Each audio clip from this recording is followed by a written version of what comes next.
ঈদ মানে আনন্দ, ঈদ মানে খুশি হলেও আমাদের গৃহিণীদের আনন্দ কিন্তু এখানেই। সারাদিন কাজকর্ম করে রান্নাবান্না করে পরিবারের সদস্য সবাইকে মন মতো খাওয়ানো।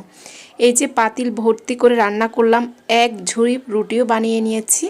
তারপরে বুড়ি পরিষ্কার আরও সব কাজকর্ম সব একা হাতে কমপ্লিট করে সন্ধ্যাবেলায় হাজব্যান্ড থেকে কিন্তু ঈদ সালামি নিতেও ভুলিনি। ঈদের দিনের সকালের পর থেকে একেবারে সন্ধ্যা পর্যন্ত কি কি করলাম সব কিছুই এই ব্লগে দেখতে পাবেন। আপনারা যারা দেখা শুরু করছেন প্লিজ মনে করে একটা লাইক দিবেন, ভালো লাগলে অবশ্যই কমেন্ট করে জানাবেন, কারণ আমি ভিডিও দেওয়ার পরে আপনাদের কমেন্টের অপেক্ষায় থাকি।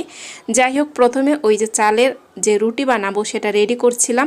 এরই মধ্যে কিন্তু আমাদের মাংস চলে এসেছে, মানে মেইন মাংস না, প্রথমে 5 কেজি নিয়ে এসেছে, মানে সবাইকে এরকম 5 কেজি করে দিয়েছে রান্না করার জন্য। যদিও এটা একেবারে সকালবেলা ছিল। আসলে ডাকাতে কসাইরা এত বেশি এক্সপার্ট, মনে হচ্ছে যেন আধা ঘন্টা 1 ঘন্টার মধ্যে অনেকটাই কাজ কমপ্লিট করে ফেলে। আমি ভাবছি আরও দেরি হবে, তবে অন্যবার যদিও দেরি হয়, এবার খুব সকালবেলায় মাংস নিয়ে এসেছে প্রথমে রান্না করার জন্য। কি আর করব, একা হাতেই তো সব কিছু করতে হয়। রুটির খামিরটা ওভাবে রেখে দিয়েছি ঢাকনা দিয়ে, কারণ আমি চাচ্ছি মাংসটা বসিয়ে দিয়ে তারপর রুটিগুলো বানাবো। আর এই যে 5 কেজি মাংস কেটে ধুয়ে পানি জড়িয়ে এখন সব মশলা দিয়ে দিচ্ছি।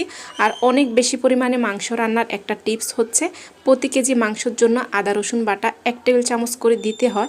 এটা আমি যখন রান্না শুরু করছি, মানে রান্না শিখছিলাম, তখন আমার শাশুড়ি মার থেকে শেখা। জানি না আপনারা কতটুকু একমত হবেন, তবে এভাবে কিন্তু রান্না করলে ভালোই হয়। তারপরে জিরার গুঁড়ো কিন্তু 1 টেবিল চামচ করে দিয়েছি, মানে 5 কেজির জন্য 5 টেবিল চামচ দিয়েছি।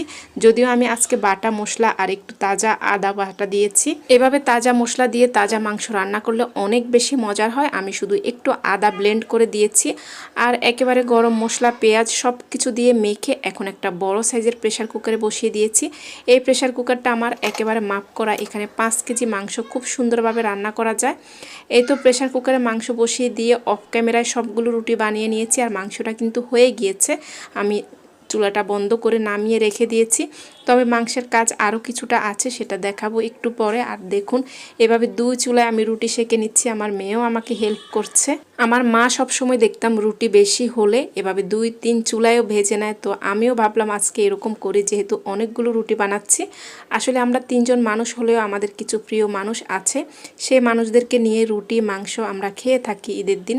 তো সেজন্য একটু বেশি করে রুটি বানিয়ে নিয়েছি। আর একসাথে বেশি মাংস আসার আগে আমি রান্নাঘরের কাজ শেষ করে ফেলছি। এখানে দুপুরের জন্য পোলাওটাও করে নিচ্ছি। ভাবছি পোলাওর সাথে মুরগির রোস্ট করব। মুরগিটা আমি ভিজিয়ে তারপরে রেখে দিয়েছি, যেহেতু অনেক তাড়াতাড়ি মাংস চলে এসেছে।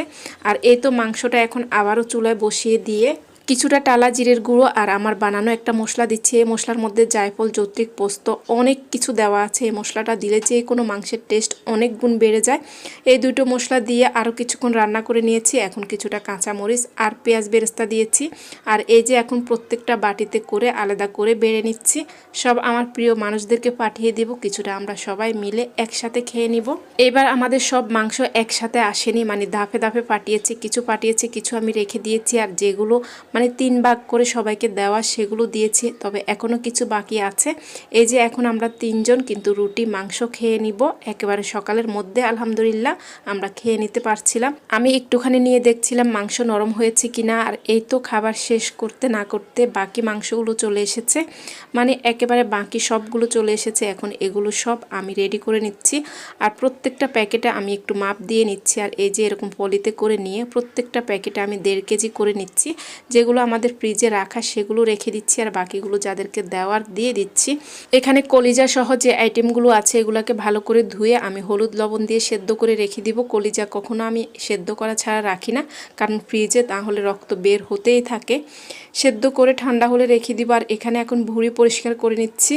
এই যে ভুঁড়ি পরিষ্কারের একেবারে সহজ পদ্ধতি, ফুটন্ত গরম পানিতে কয়েক সেকেন্ড একটু রেখে, মানে 10 সেকেন্ডের বেশি কিন্তু রাখা যায় না। আর এরপরে একটা ছুরি আর চামচ দিয়ে হাত না লাগিয়ে আমি এভাবে খুব সহজে পরিষ্কার করে নিচ্ছি। এখনও কিন্তু আমি গোসল করিনি, সব কাজ শেষ করে তারপরে গোসল করব। আর এই তো ভুঁড়িগুলো পরিষ্কার করে রেখে দিয়েছি। আরও কিছুটা পরিষ্কার করে হলুদ আর লবণ দিয়ে সেদ্ধ করে নিব। আর রান্নাঘরটা ক্লিন করে নিলে আমার কাজ শেষ হয়ে যাবে। 2বার করে রুটি আর মাংস খাওয়া হয়েছে, দুপুর আর খাওয়া হয়নি। বিকালের দিকে কিছুটা পোলাও মাংস খেয়ে নিচ্ছি, শুধু সালাদ করে নিয়েছি সাথে। এরপরে গোসল করে ফ্রি হয়ে মা, মেয়ে আর ওর বাবা সহ আমরা একটু ছাদে গিয়েছি, 3জন মিলে ছবি তুলছিলাম। একটু এই যে নীলকণ্ঠ ফুল নিয়ে ছবি তুলছিলাম। আর মাগরিবের নামাজ পড়ে জিদনির বাবা বাসায় আসলো। জিদনি তো বললো যে এবার তো ঈদ সালামি দেওয়া হয়নি, কারণ ওর বাবা সকাল থেকে বাইরে ছিল, আমিও ব্যস্ত ছিলাম। তো আমি বললাম আমার ঈদ সালামি কই, দুজনকেই দিতে হবে। জিদনি বলল আমাকে বেশি, আমি বললাম না আমাকে বেশি, এগুলো নিয়ে দুষ্টামি করছি। জিদনির বাবা বলল তাহলে বসো, তোমাদের সাথে কথাবার্তা বলে ঈদই দিতে হবে। তো আমরা বসে গল্প করছিলাম আর আড্ডা দিচ্ছিলাম। তো জিদনি বলছিল ওর ঈদি থেকে যেন আমার ঈদি বেশি না হয়, মানে আমার সাথে দুষ্টামি করছিল। আর ওর বাবা আমাকে পুরো মানি ব্যাগটাই দিয়ে দিল। এগুলো নিয়ে দুষ্টামি করে হাসি আড্ডার মধ্যে আমাদের ঈদ আনন্দ শেষ হয়। যেহেতু ম্যাচিং ম্যাচিং ড্রেস পরছি, তাই সবাই মিলে কিছু ছবি তুলে নিচ্ছিলাম। আর সেই সাথে আপনাদের থেকে বিদায় নিচ্ছি। আজকে আল্লাহ হাফেজ, আসসালামু আলাইকুম।